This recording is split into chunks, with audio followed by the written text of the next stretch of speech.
அல்லாஹுடைய பேரருளால் அதன் அடிப்படையில்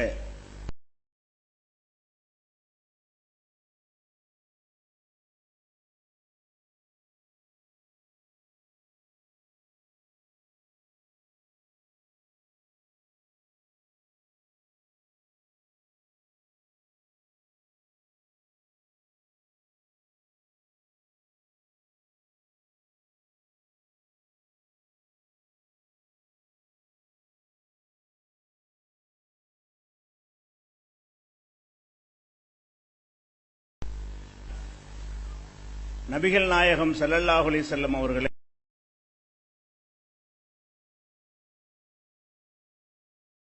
நம்பிக்கையாக இருக்கிறதே தவிர மீலாது மௌலூதுகள்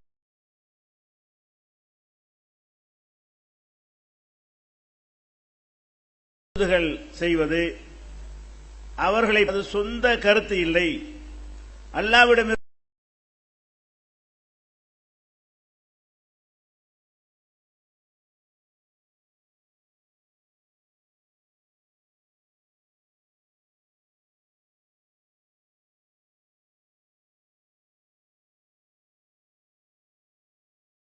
பெற்று தந்த கருத்து என்று விளங்கி இதனில்லா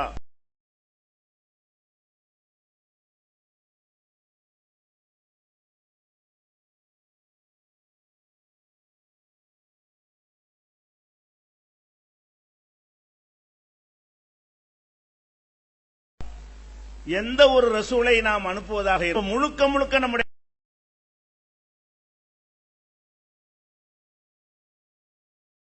வாழ்க்கையில் உள்ள அந்த மாதிரி மதிப்பார்களோ அல்ல ஒரு சமுதாயத்தின் தலைவரை அந்த சமுதாயத்தின்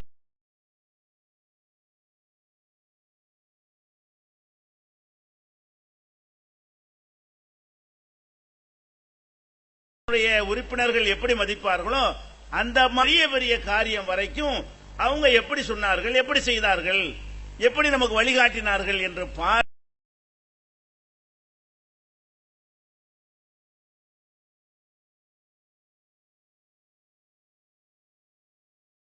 நடப்பதற்கு பெயர்தான் முகமது ரசூலுல்லாவை புரிந்து கொள்வது அர்த்தம். அந்த வகையில் தான் எனக்கு தரப்பட்டிருக்கிற தலைப்பு இன்றைய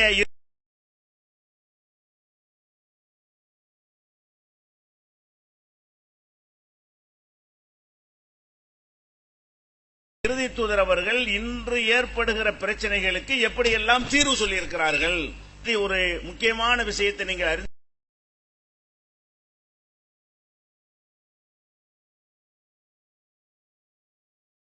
சொல்ல மாட்டார். அவர் ஒரு 2-3 துறைகளை அறிந்திருப்பார். அதுல அவருக்கு ஒரு கருத்து இருக்கும். அந்த கருத்தை அவர் சொல்வாரே தவிர வேற விஷயத்தை கேட்டீங்கன்னு வைங்க, நோ கமெண்ட்ஸ். இது நமக்கு தெரியாது, இதுல கருத்து சொல்ல விரும்பல, இப்படிதான் எந்த ஒரு தலைவர் தவிர அதுவும் சரியா இருக்கும்னு சொல்ல முடியாது.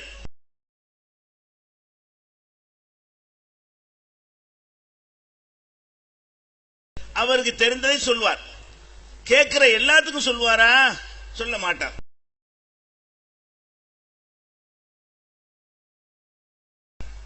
நபிகள் நாயகம் ஸல்லல்லாஹு அலைஹி வஸல்லம் அவர்களை சொல்லத்தான் வந்தார்கள். எந்த ஒரு விஷயத்தையாவது கேள்வி கேட்டு இதை பத்தி நமக்கு தெரியாது,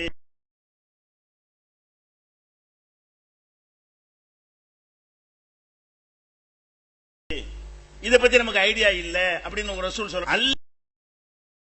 அல்லாஹ் அவர்களை தூதராக நியமித்திருக்கிறான். எதுக்கு தூதராக நியமித்திருக்கிறான்? உலகத்தில் நீங்கள் சந்திக்கிற எந்த பிரச்சனை இருந்தாலும் கூடும் கூடாது, 2 தான், எஸ் நோ.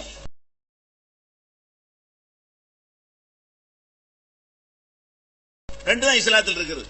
எந்த பிரச்சனை இதை பற்றி நாலேஜ் இல்லைன்னு சொல்லலாமா?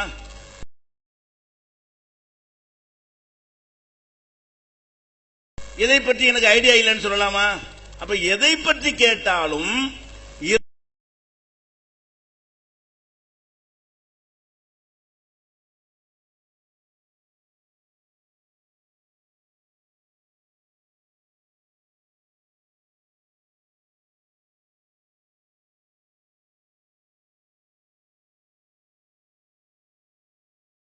இறைவனுடைய தூதர் என்ற அந்தஸ்தில் வந்து விடுவாரையானால் அனைத்திற்குமான வழிகாட்டு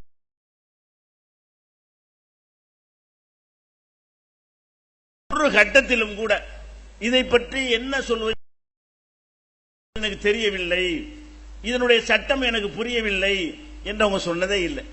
சில விஷயங்களுக்கு வஹி வருவரை வெயிட் பண்ணி இருக்கிறார்கள், வஹி வந்தாலும் சொல்லிவிட்டார்கள். சில விஷயங்களுக்கு உடனடியாக இறை செய்தி வராமல் காத்திரு ஒரு விஷயத்தை விட்டதே கிடையாது. அவங்க வாழ்ந்த காலத்தில் அவங்க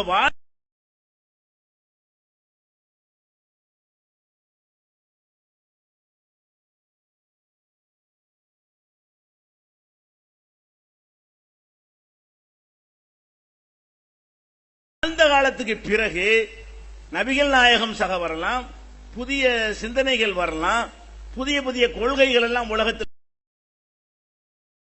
உருவாக்கப்படலாம். உலகத்தில் இருக்காங்களா? இல்ல. அப்ப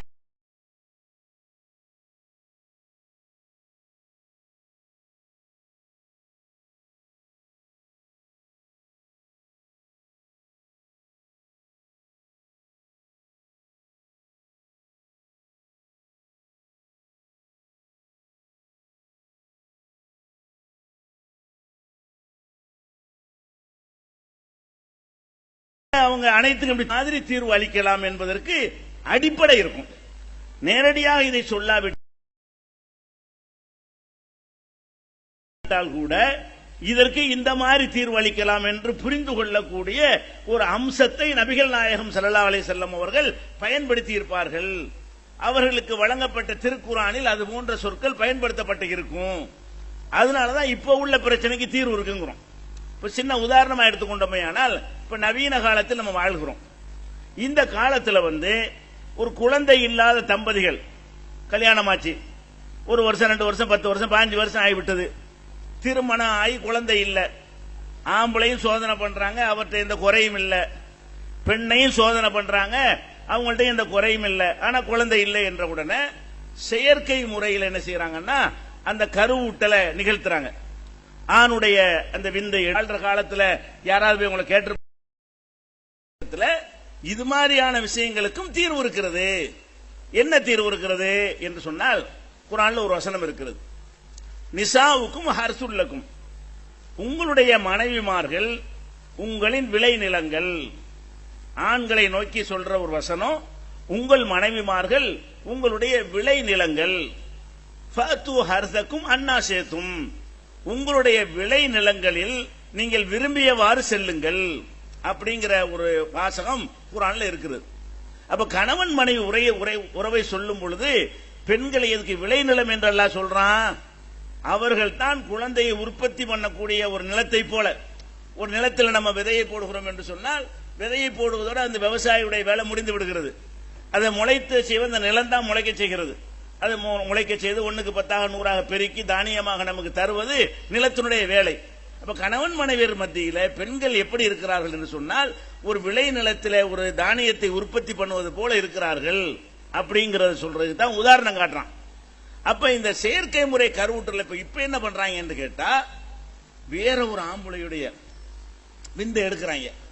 புருஷன் ஒண்ணு இருக்கும் பொழுது அவனுக்கு குழந்தை பெற ஆற்றலை இல்ல, அவனுடைய விந்து துளியில உயிரணுவே இருக்க மாட்டேங்குது அப்படின்னு தெரிய வந்தால் வேற ஒரு ஆணுடைய அந்த விந்து துளியிலிருந்து உயிரணுவை எடுத்து இந்த பெண்ணுடைய சினை முட்டையோட இணைத்து கருப்பையில வைத்து குழந்தை பெற வைக்கிறார்கள்.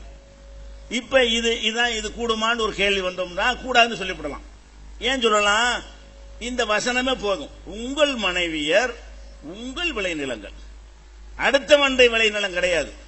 நீங்க வேற ஒருத்தனுடைய விந்தை எடுத்து நீங்கள் அந்த குழந்தையை உற்பத்தி பண்ணுவீர்களே, ஆனால் அப்ப அவன் விதைக்கிறான் ஆயிடுது.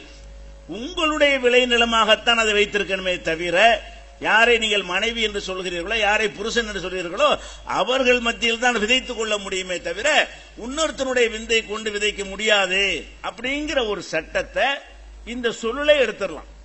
உங்க மனைவிட்ட நீங்க விரும்பின நேரடியாக கூட குழந்தை உற்பத்தி பண்ணிட்டு போங்க, அல்ல விந்தை எடுத்து கூட சில காரணங்களுக்காக முடியல என்று சொன்னா எடுத்து கூட வளர்த்து கூட செஞ்சுட்டு போங்க.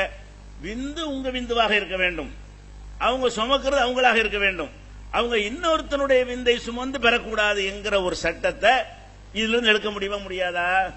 உங்கள் மனைவியர்கள் உங்களுக்குத்தான் விளைநிலம், ஊர்ல உள்ள 50 பேருக்கு விளைநிலம் கிடையாது அப்படிங்கிற அந்த சொல் மூலமாக இப்போது ஏற்படுகிற ஒரு பிரச்சனை இருந்தாலும் அதை தீர்வு கேட்க ரசூலுல்லாஹ் இப்ப உலகத்தில் வாழாவிட்டாலும் நமக்கு அல்லாஹ் சிந்தனையை தந்திருக்கிறான், அதை புரிந்து கொள்கிற ஆற்றலை தந்திருக்கிறான் என்றால் அதை இணைத்து பார்த்தால் தீர்வு கிடைத்துவிடும். அப்ப எப்படி புதிய புதிய புதிய புதிய விஷயங்களை நீங்கள் கண்டுபிடித்தாலும் சரிதான், அதெல்லாம் கூடுமா கூடாதா என்று புரிந்து கொள்ளுகிற வகையில் இது அல்லாஹ்வுடைய மார்க்கமா இருக்கிறதுனால புரிந்து கொள்ளுகிற வகையில் அல்லாஹ் அவ்வளவு அற்புதமான சொற்களை போட்டிருக்கிறான். அவனுடைய தூதருக்கும் அற்புதமான சொற்களை பயன்படுத்தக்கூடிய வகையில வஹியை அறிவித்திருக்கிறான். அதனால இன்றைக்கு நவீன காலத்தில் ஏற்படுற பிரச்சனை எடுத்துக்கொண்டால் கூட எந்த மாதிரி பிரச்சனை எடுத்தாலும் அதுக்கு தீர்வு இருக்கிறது. குர்ஆன்ல இருந்து அந்த தீர்வை காட்ட முடியும், ஹதீசுகளில் இருந்து அந்த தீர்வை நம்ம காட்ட முடியும். இப்படி எந்தெந்த பிரச்சனைகளை சந்தித்தாலும் தீர்வு இருக்குது என்பதை புரிந்து கொண்டோமையானால் நம்ம ஏன் கண்டவன் முன்னாடி போறோம்? இதெல்லாம் மதுஹப்ல இருக்குமா? இப்படி எல்லாம் சிந்தித்து தீர்வு சொல்லக்கூடியது அல்லாஹ்வுடைய வேதத்திலிருந்து கிடைக்கிற மாதிரி மனிதன் எழுதின நூல்களில் கிடைக்குமா? கிடைக்காது. அப்பயே நம்ம அதை விட்டு தொழுகை, நோன்பு, ஜக்காத்துக்கெல்லாம் எதுக்கு மதுஹப் கிதாப் எடுக்கணும்? எந்த குர்ஆனில் இருந்து நவீன பிரச்சனைக்கு வரைக்கும் தீர்வு இருக்கிறதோ பழைய பிரச்சனைக்கு தீர்வு இருக்காதா? உங்க தொழுகை நோம்புல பழைய பிரச்சனை தானங்க. தொழுகை, நோன்பு, ஜக்காத்துல 1400 வருஷமா இருக்கிற பிரச்சனை. அப்ப இல்லாத ஒண்ணுக்கே இப்ப தீர்வு நமக்கு சொல்ல முடியும் என்று சொன்னால் 1400 வருஷமா இருக்கிற பிரச்சனைக்கு தீர்வு இருக்காதோ? இத்தனை வருஷமா தொழுகிற தொழுகை எப்படி தொழுவணும் என்பதற்கு அங்க தீர்வு இல்லாம தான் நீங்க மதுஹப் தேடி போறீங்களா? அந்த இமாம் அந்த பெரியார் சொல்லி போறீங்களா? இதை விளக்குறதுக்காகத்தான் இந்த தலைப்பு முக்கியமாக இந்த சமுதாய மக்களுக்காக தரப்பட்டிருக்கிறது. அது மாதிரி நவீன கண்டுபிடிப்புகளுக்கு எப்படி தீர்வு இருக்கிறதோ இப்ப நவீன பிரச்சனைகள் எடுத்துக்கொள்ளுங்கள். இப்ப சந்திக்கிற பிரச்சனைகளை ரொம்ப இன்னைக்கு ஒரு 35-40 நாட்களாக நாட்டையே உழுக்கிற ஒரு பிரச்சனை என்னவா இருக்கிறது? விவசாயிகள் பிரச்சனையா இருக்கிறது. விவசாயிகள் போய் டெல்லியில உட்கார்ந்து என்ன செய்யறான்?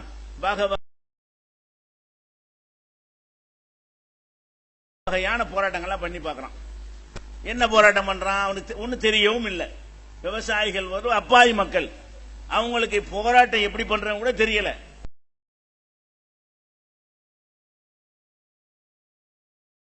வேற வேற ஆட்களா இருந்தா என்ன செய்வான்? 4 பஸ்ஸை கொடுத்தோம், ரயில கொடுத்தோம், உடனே கொடுத்துருவாங்க.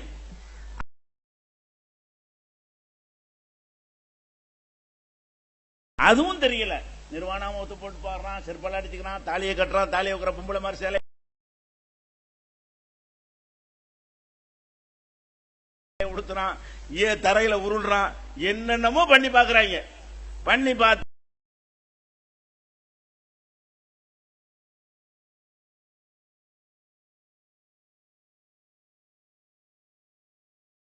அந்த அதுக்கு அரசாங்கம் செவிசாய்க்கிற மாதிரி இல்ல, அவங்க கோரிக்கை ஏத்துக்கிற மாதிரி இல்ல.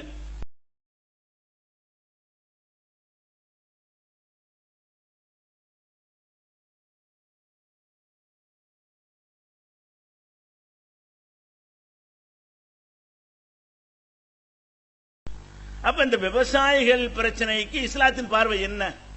அவங்க என்ன கோரிக்கை வைக்கிறாங்க? நாங்க வாங்கின கடனை தள்ளுபடி பண்ணுங்கிறாங்க. அவங்க முக்கியமான கோரிக்கை என்ன? நாங்க வாங்கின கடனை நீ தள்ளுபடி பண்ணிரு, அரசாங்கத்தில் வாங்கி. தனியார்ட்ட வாங்கின கடன் கேட்கல அவங்க. அரசாங்கத்தினுடைய நம்ம மக்கள் பணத்திலிருந்து எங்க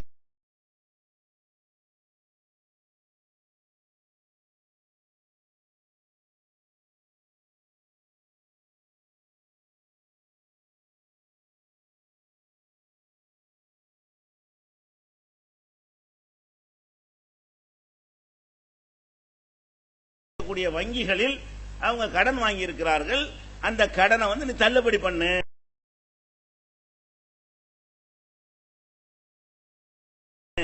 அது மாதிரி சொல்றாங்க. அது மாதிரி நீர் சம்பந்தமான பல விஷயம், உரத்துக்கு உள்ள விஷயங்கள் எல்லாம் கேட்கறாங்க. சில கோரிக்கைகள், பிரதான கோரிக்கை என்னன்னு கேட்டா தள்ளுபடி செய்யுங்கிறாங்க.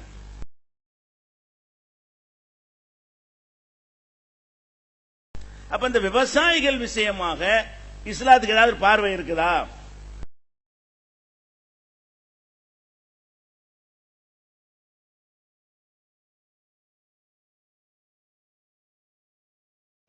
நாட்டில் உள்ள குடிமக்களும் அந்த பொருள்கள் எல்லாம் விலை ஏறி போச்சு.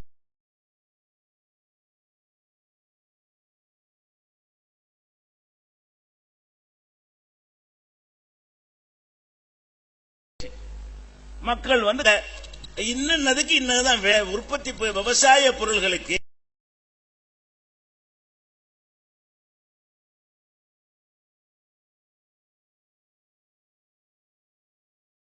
விலை ஏறுகிறது, விவசாய பொருள் மட்டும்தான் அப்படின்னு ரசூலுல்லாஹ்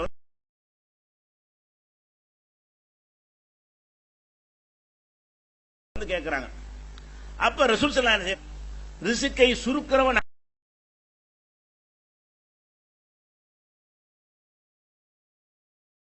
அவன்தான் அப்படின்னு சொல்லிவிட்டு, நான் வந்து அல்லாஹ்வை நாளைக்கு சந்திக்கும் பொழுது மறுமையில எந்த ஒரு மனிதனுக்கும் அநீதி இழைக்காதவனாக அல்லாஹ் போய் சந்திக்க வேண்டும். நான் வந்து எந்த ஒரு மனிதனுக்கும் அவனுடைய பொருளாதாரத்திலேயோ அவனுடைய குடும்பத்திலேயோ நான் ஒரு கேடு செஞ்சேன் அப்படிங்கிற ஒரு நிலையில் அல்லாஹ்வை நான் சந்திக்க மாட்டேன், நான் கட்டுப்படுத்த மாட்டேன், விலை ஏறட்டும். ரசூல் ஸல்லல்லாஹு அலைஹி வஸல்லம் வந்துகிட்டு ஜனாதிபதி சொல்றாங்க விலை ஏறுது கட்டுப்படுத்துங்க. அப்ப ரசூல் என்ன செய்யுங்க, அப்படியா நீங்க எல்லாம் கஷ்டப்படுறீங்களா அப்படின்னு சொல்லி, கஷ்டம்தான், விலைவாசி ஏறினால் கஷ்டம்தான். அந்த கஷ்டப்படுகிற மக்கள் முறையிடும் பொழுது நபிகள் நாயகம் என்ன சொல்றாங்கன்னா, முடியாது, அவன் விளைவித்தவனுக்கு விலை நிர்ணயிக்கிற அதிகாரத்தை பறித்தால் அது அவனுக்கு செய்யற அநீதி, அந்த அநீதி செய்தவனாக நான்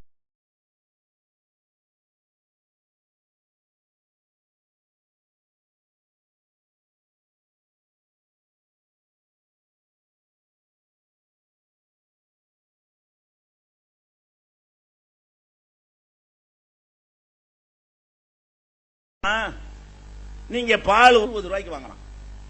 நீங்கள் கடையில வந்து பால் வாங்குறது 25 ரூபாய்க்கு பால் வாங்குறீங்க.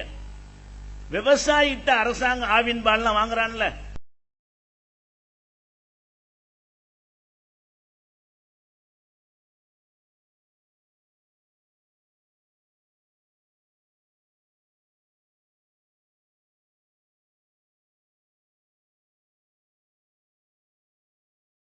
அந்த விவசாயிகள்கிட்ட இருந்து பாலை கொள்முதல் பண்ற அரசாங்கம் என்ன கொள்கையெல்லாம்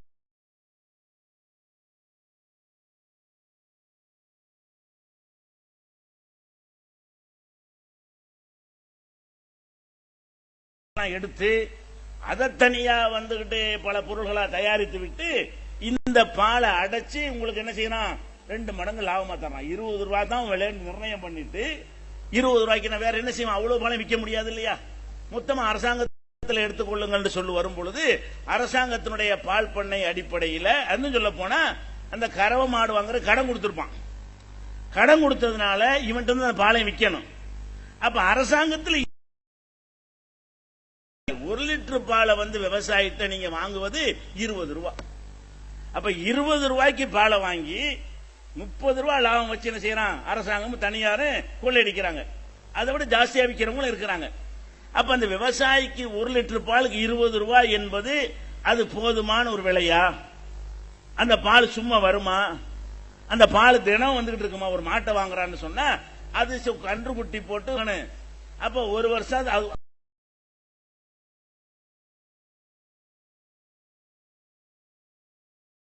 40 ரூபாய் புண்ணாக்கு போடணும், பருத்தி கொட்டை போடணும், வைக்க போடணும். தண்ணி என்ன விலைக்கு விற்கிறான்? தண்ணி என்ன விலைக்கு வித்துக்கிட்டு இருக்கிறேன்? அவனுக்கெல்லாம் உரிமை இருக்கு இந்த நாட்டில். தண்ணி பாட்டில் அடைச்சு என்ன செய்யறான், 1 லிட்டர் தண்ணி 20 ரூபான்னு விற்கிறதுக்கு அவனுக்கு ரைட் இருக்கிறது, பால் உற்பத்தி செய்யறவனுக்கு அந்த ரைட் இல்ல. அரசாங்கம் தலையிட்டு இன்ன விலைக்குத்தான் நீ பாலை விற்கணும் கண்ட்ரோல் பண்றான். நபிகள் நாயகம் இருந்தார்களே ஆனால் கண்ட்ரோல் பண்ண மாட்டாங்க. உனக்கு கட்டுப்படியா நீ கணக்கு பண்ணு, நீ எவ்வளவு புல்லு போடுற, எவ்வளவுக்கு புண்ணாக்கு போடுற, அந்த மாட்டுக்காக எவ்வளவு பாடு, எத்தனை ஒரு உழைக்கணும், அதுக்காக வேண்டி பால் கறக்கிறவனுக்கு கூலி என்ன, எல்லாத்தையும் கணக்கு போட்டு நீ விலையை நிர்ணயிச்சு நீ தீர்மானிச்சுக்க அப்படின்னு சொல்வதுதான் அவனுக்கு அநீதி இழைக்காமல் வழங்குற நியாயம். இந்த நியாயம் எல்லாத்துக்கும் கொடுக்கப்பட்டிருக்கிறது. உலகத்தின் இந்த நாட்டில் எந்தெந்த பொருள் தயாரிச்சாலும் சரி, இந்த கைக்குட்டையை நான் தயாரிக்கிறேன், இதனுடைய விலை இவ்வளவுன்னு அரசாங்கம் சொல்லுதா? நான் தான் தீர்மானிக்கிறேன். நான் ஒரு பிளேடு தயாரிக்கிறேன், நீ பிளேடு 10 காசுக்கு தான் விற்கணும் அரசாங்கம் என்னைக்கா சொல்லியிருக்கிறியா? அப்ப பிளேடு உற்பத்தி செய்யறவன் அதன் விலை அவன் தீர்மானிக்கிறான், ஒரு சோடா கம்பெனிக்காரன் அதன் விலை அவனை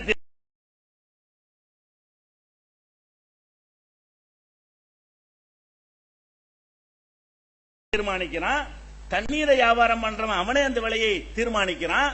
அது வந்து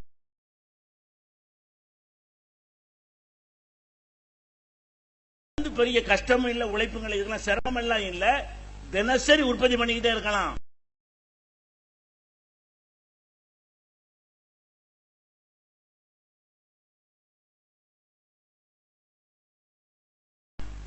பாலை தினசரி உற்பத்தி பண்ண முடியாது, சில நாட்களுக்கு தான் அது கிடைக்கும்.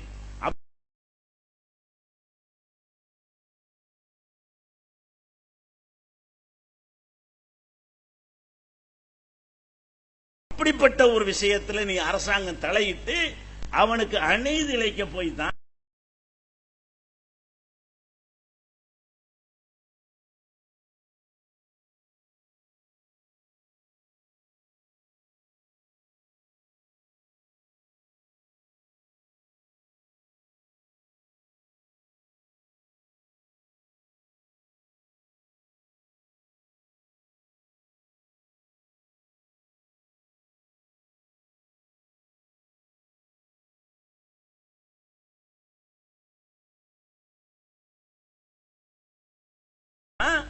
இன்னைக்கு கோமானத்தோட தெரிகிறாங்க. பல வருஷங்கள் ஆனால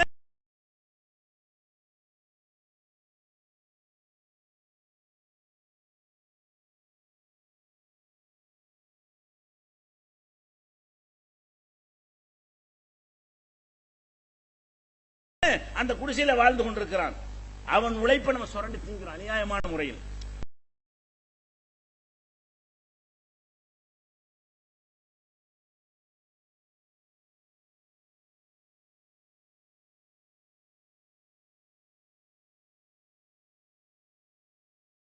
அவனுக்கு ஒரு நமக்கு நீ மனசாட்சி தொட்டு பார்த்தோமே ஆனால் 20 ரூபாய்க்கு அவன்கிட்ட இந்த பாலை வாங்குற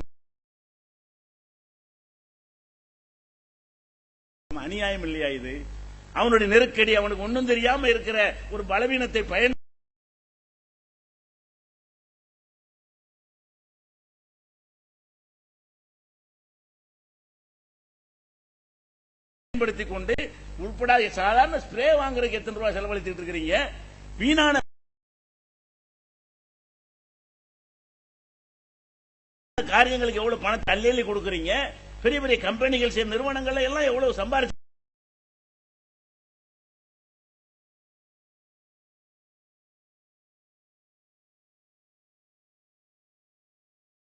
இருக்கிறான். அப்ப அந்த விவசாயிங்கிறவன் வந்து ஒரு மாட்டை வளர்த்து அதன் மூலமா வாழ்க்கை நடத்துறது, ஜீவனாம்சத்துக்கு தான் மாடை வளர்க்கலாம், கோடீஸ்வரன் ஆகுறதுக்கு இல்ல. அந்த பாலை வித்து அவன் சோறு திங்க முடியும்.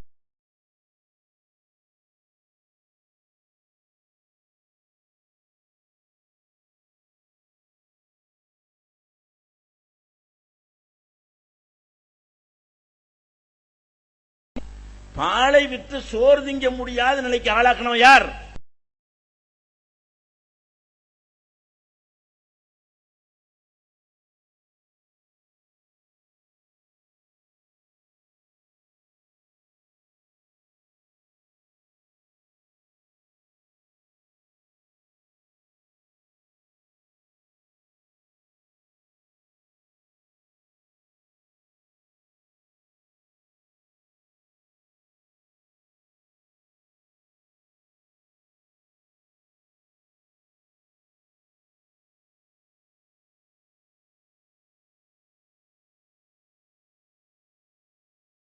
நெல்லை வந்து இஷ்டத்துக்கு விற்க இயலாது.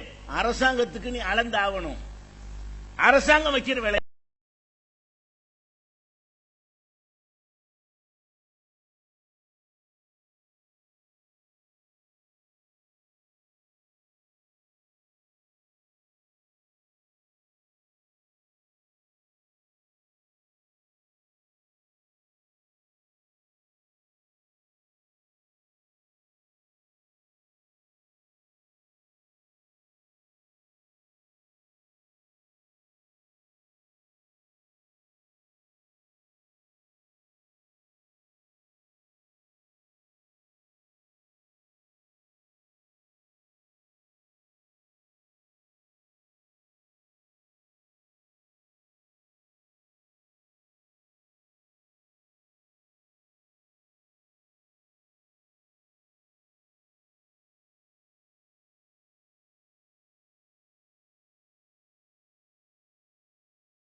கஷ்டப்பட்டு சம்பாரிச்சிட்டு வர்றான், அந்த கஷ்டம் அவனுக்கு தெரியும். அதை விலை நிர்ணயிக்கிற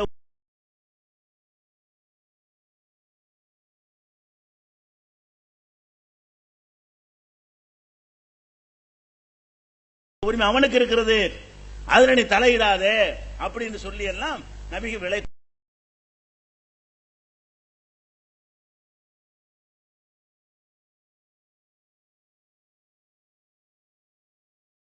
கூட்ட சொல்லும் போதும் கண்டிக்கிறாங்க. விவசாயி ஏமாத்துற விதமாக இப்படியாக இடையில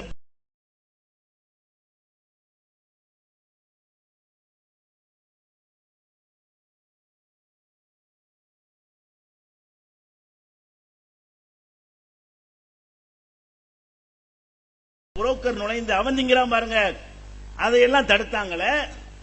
அந்த புரோக்கர்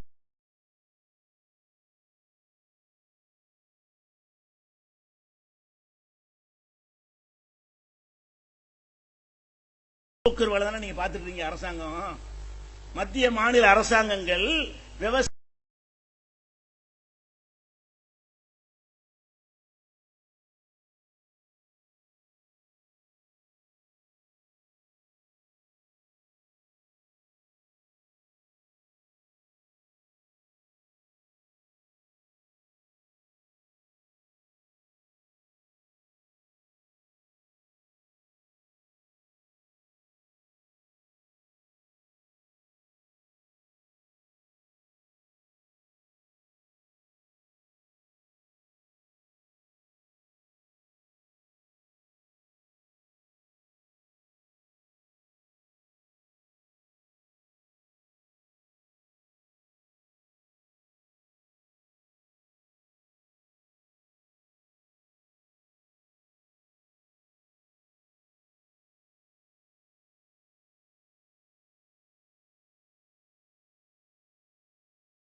விவசாயியுடைய அந்த மாதிரி ஏத்துவதாக இருந்தால் படிங்கிறாங்க.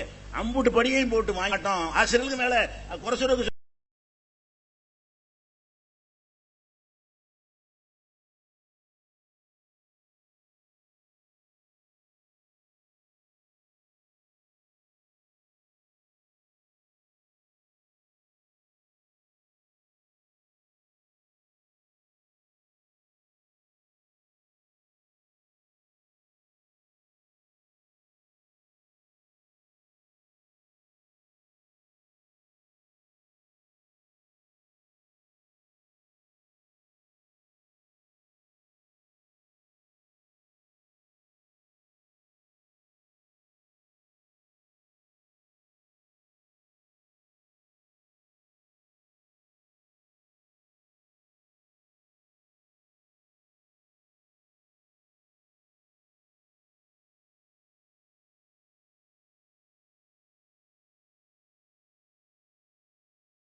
இன்னைக்கு அந்த இருந்தாலும் இவன் கேட்க போறான். அப்படி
கடன் வாங்கினான்னு வைங்க, அந்த மாட்டை ஓட்டிட்டு போட்டான்.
வருமானம் இல்ல, நீ தண்ணி கொடுக்கல. விவசாய இந்த காளை மாடு அன்னைக்கு எல்லாத்துக்கும் தேவைப்பட்டுச்சு.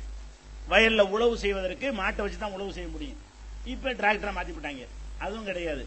வண்டி மாடு மட்டும்தான் இருந்துச்சு ஒரு காலத்துல. இப்ப வண்டி மாடுகள் அங்க ஒண்ணு இங்க ஒண்ணு பாக்குறோம், மீதி எல்லாம்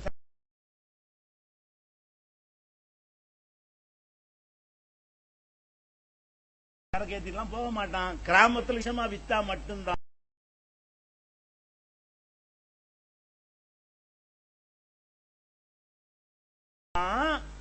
அவனுக்கு கட்டுப்படியாகும். நீ விக்காத மாமிசம் இல்லைன்னு சொன்னா அந்த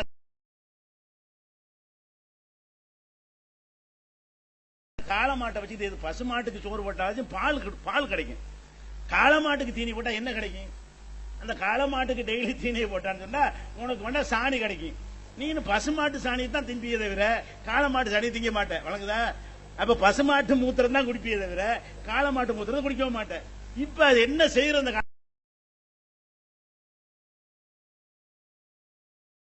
காளமாட்டை 4 காளமாடு ஒருத்தன் இருச்சுன்னு சொன்னா இப்ப விவசாயத்துக்கு டிராக்டர் விட்டுட்டீங்க, வண்டி மாட்டெல்லாம் காலி பண்ணி விட்டீங்க.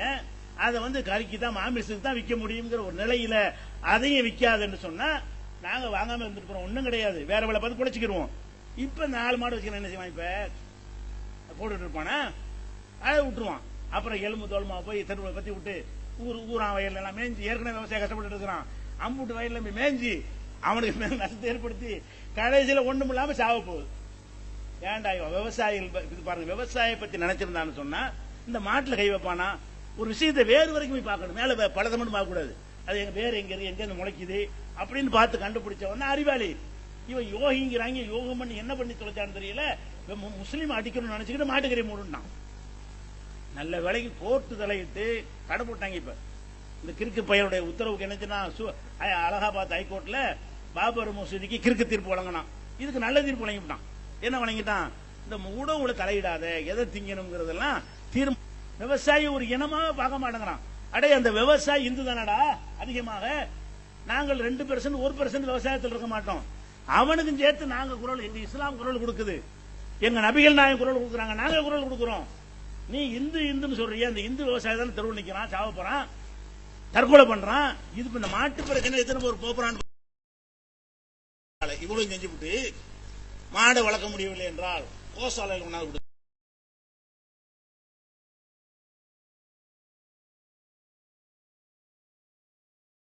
கோசாலைன்னா மாட்டை வளர்க்கறதுக்கு ஒரு செட்டு போட்டு வச்சிருப்பாங்க, கோசாலை. இப்பதான் விலங்கு பாயிண்ட் எதுக்கு செஞ்சாங்க? நீ அந்த விவசாயி மாடு வளர்க்க முடியாதுல, இங்க கொண்டாந்து கோசாலையில விட்டு நாங்க பாத்துக்கிறோம்.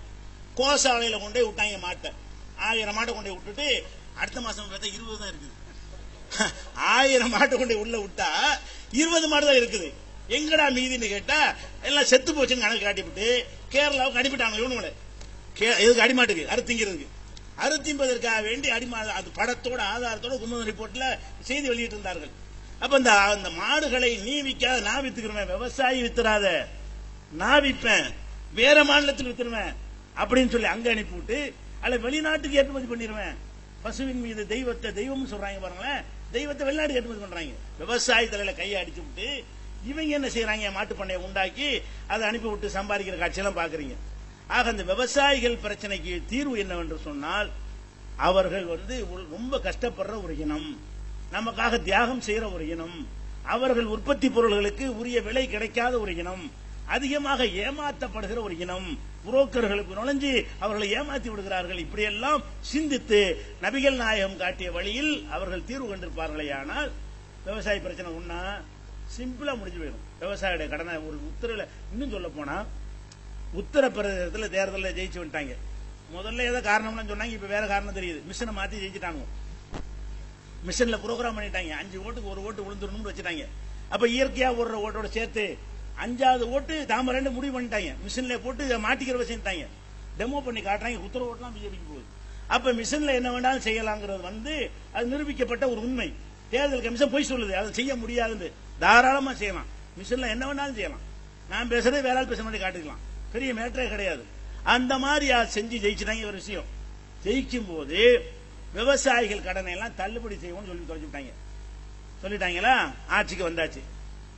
டெல்லியில விவசாயிக்கு கத்திக்கிட்டு இருக்கான், இங்க தமிழ்நாட்டு விவசாயி கத்திக்கிட்டு இருக்கிறான். அவனுக்கு தள்ளுபடி பண்ணாம ஊப்பி விவசாய கடனை தள்ளுபடி பண்றோங்கிறார் பிரதமர். அவன் கேட்கவே இல்லை, அவன் போராட்டம் பண்ணவே இல்லை, அவன் எந்த அளவுக்கு தற்கொலையும் பண்ணிக்கிறவும் இல்லை. அப்ப அதிகமாக பாதிப்பு உள்ளான தமிழ்நாட்டில் இவன் கேட்கிறான், கத்துறான், இவனுக்கு தள்ளுபடி இல்லை, அவனுக்கு தள்ளுபடி. என்ன அர்த்தம்? தள்ளுபடி பண்ண வேண்டிய யாருக்கு பண்ண மாரி பார்ப்போம். அப்ப அங்க ஓட்டு போட்டாங்க, ஜெயிச்சு வந்ததுனால தக்க வைக்கணும் என்பதற்காக வேண்டி அவர்களுக்கு நீ கடனை தள்ளுபட முடியும் என்று சொன்னால் ஏன் எங்க தமிழ்நாட்டு விவசாயி நீ பண்ணக்கூடாது? அப்ப தமிழ்நாட்டில் நாங்க எல்லாம் வரி கூட இயக்கம் நடத்திடுவோம். அப்ப எங்க வரி எங்க மக்களுக்கு யூஸ் ஆகும், நாங்க இந்த வரி தரணும். அப்ப காந்தி காலத்தில் செய்த அப்படிதான் தள்ளுவாங்கன்னு நினைக்கிறேன். காந்தி காலத்தில் செய்த வரிகூடா இயக்கம் சொல்லி ஒத்துழையாமை இயக்கம் கையில் எடுத்தால் மாத்திரம்தான் இது தீர்வு கிடைக்குங்கிறீங்களா? அப்ப ஒருத்தனுக்கு கடன் தள்ளுபடி, ஒருத்தனுக்கு இல்ல, தமிழ்நாட்டுக்காரனுக்கு இல்ல, வடநாட்டுக்காரனுக்கு இருக்குது. இதுலயும் பாரபட்சமா? அப்ப தள்ளுபடினா சமமா இருக்கணுமா இல்லையா? இன்னும் சொல்ல போனா ஒரு கடன் பட்டவர்களுக்கு ஒரு பார்வை இஸ்லாத்தில் இருக்குங்க, நல்லா கவனிங்க. இப்ப நபிகள் நாயகம் ஸல்லல்லாஹு அலைஹி வஸல்லம் பள்ளியில் இருக்கிறாங்க, 2 பேர் பயங்கரமா சண்டை போட்டுருக்காங்க வெளியில, பள்ளி வாசலுக்கு வெளியில பயங்கர சண்டை. என்னடா சண்டைன்னு வந்து பார்த்தா ஒரு ஆள் கடன் வாங்கினாலும் ஒரு ஆள் கடன் கொடுக்க வேண்டிய ஆளு. அப்ப 2 பேரும் கடன் கொடுத்தவர் 2 பேரும் சண்டை போட்டுட்டு இருக்காங்க. அப்படியான்னு சொல்லிட்டு என்னடான்னு கேட்கறாங்கன்னு, இவர் கடன் வாங்கி தர மாட்டேங்கிறாரு. நீ என்னப்பா செய்தி? நான் வேணும்டா, எனக்கு இல்ல, என்கிட்ட வசதி இல்லை, நான் என்ன செய்யறதுங்கிறாரு. அப்ப என்ன செய்யறாங்க? ரசூல் ஸல்லல்லாஹு அலைஹி வஸல்லம் அவர் கூப்பிட்டு பாதி வாங்கிக்கேங்கிறாங்க. கடன் கொடுத்த 1 லட்சம் ரூபான்னு வச்சுக்கிடுவோம், தொகை சொல்லப்படல. ரசூல் என்ன செய்யறாங்க? இல்லங்கிறான்ல, 50 ரூபா வாங்கிக்க, 50 ரூபா தள்ளுபடி பண்ணு. சரி ரசூல்லா கட்டுப்படுறாரு அவரு. அப்ப கடன் வாங்கிட்டு ஒருத்தன் கொடுக்க முடியல என்று சொன்னால் தனி மனிதன் கூட பாதியை தள்ளுபடி பண்ணு வழிகாட்டுது மார்க்கம். நானே தனியா ஒருத்தர் கடன் கொடுத்துட்டேன், முடியலங்கிறான், இவ்வளவுதான் தர ஏழை தந்துட்டு போப்பா, நான் மன்னிச்சிடறேன். இப்படித்தான் ஒரு மனிதன் நடக்க வேண்டும் என்று சொல்லி இருக்கிறாங்களே. அந்த விவசாயி கடன் இதை விட 1000 மடங்கு மேலா இல்லையா? அவன் எந்த லெவல்ல இருக்கிறான், அவன் எவ்வளவு பெரிய கஷ்டத்தில் இருக்கிறான். அப்ப இதையே நம்ம எல்லாருடைய எங்களுடைய பணம் தானே தள்ளுபடி பண்ணு, எங்கள் மக்களுடைய வரி பணத்தை மல்லையாவுக்கு பண்றது போல எங்க விவசாயிக்கு பண்ணு அப்படின்னு கேட்கற அநியாயம் இருக்குது. அப்ப வாங்கின கடனை கொடுத்தாவனுங்கெல்லாம் சட்டம் கிடையாது. யாருக்கு? வச்சுக்கிட்டு வஞ்சகம் பண்றவனுக்கு உள்ள சட்டம் அது. இல்லையா கொடுக்க ஏழையா தள்ளுபடி பண்ணு, தனி நபரும் தள்ளுபடி பண்ணு, அரசாங்கமும் தள்ளுபடி பண்ணு. இன்னும் சொல்ல போனால் அவனுக்கு அநீதி ரொம்ப இழைச்சிருக்கிறீங்க விவசாயிக்கு. மத்திய மாநில அரசாங்கம் சேர்ந்து நெல்ல இருந்து கரும்புல இருந்து எல்லாத்தையும் அநியாய அடிமாட்டு விலைக்கு வாங்கி அவனை சுரண்டி கொண்டிருக்கிறீர்கள். அப்ப அந்த மாதிரியான ஒரு தீர்வை இஸ்லாமிய ஆட்சி இங்க இருக்குமையானால் 5 நிமிஷத்துல முடிகிற விஷயம் இது. இஸ்லாமிய அரசாங்கம் டெல்லியில உட்கார்ந்து இருந்தால் 5 நிமிஷத்துல தீர்வு. விவசாயி டெல்லிக்கே போக மாட்டான், தனி பிளைட்ல அனுப்பி வச்சிருப்பாங்க, தள்ளுபடி ஓடி போய் இறங்கிக்கண்டு. இன்னைக்கு இவ்வளவுக்கும் அசையாத, சந்திக்க கூட மறுக்கக்கூடிய நிலையெல்லாம் பார்க்கிறோம். இப்படி நிறைய இந்த பிரச்சனைகள், நவீன பிரச்சனைகள் தான் முக்கியம், நிறைய சொல்ல வேண்டிய விஷயம் இருக்குது. ஊர் விவசாயத்தோட பஞ்சாயத்து முடிஞ்சு போச்சு நேரம். அதனால இந்த மாதிரியாக நபிகள் நாயகம் ஸல்லல்லாஹு அலைஹி வஸல்லம் காட்டிய வழிமுறை, இப்ப தண்ணி பிரச்சனை இருக்கு, குடிநீர் பிரச்சனை இருக்கு, எதை எடுத்துக்கிறீங்களேன் அழகான வழிகாட்டுதல் இஸ்லாத்தில் இருக்குது, நபிகள் நாயகம் சொன்ன போதனையில் இருக்குது. இப்படி ஒவ்வொரு செய்தி தெளிவான தீர்வுகள்லாம் இருக்குது. நீங்களே சிந்தித்து பார்த்து அதெல்லாம் கண்டறிந்து நடக்க வேண்டும். இப்ப அனைத்து பிரச்சனையும் தீர்வு சொன்ன நபிகள் நாயகம் ஸல்லல்லாஹு அலைஹி வஸல்லம் அவர்களை வாழ்க்கையுடைய அனைத்து பிரச்சனை நம்ம ஒரு வழிகாட்டியாக ஏற்று நடக்கக்கூடிய நன்மக்களாக ஆக்கி அல்லாஹ் அருள் புரிவானாக. வாஹிர் தாவானா அல்ஹம்துலில்லாஹி ரப்பில் ஆலமீன். அஸ்ஸலாமு அலைக்கும்.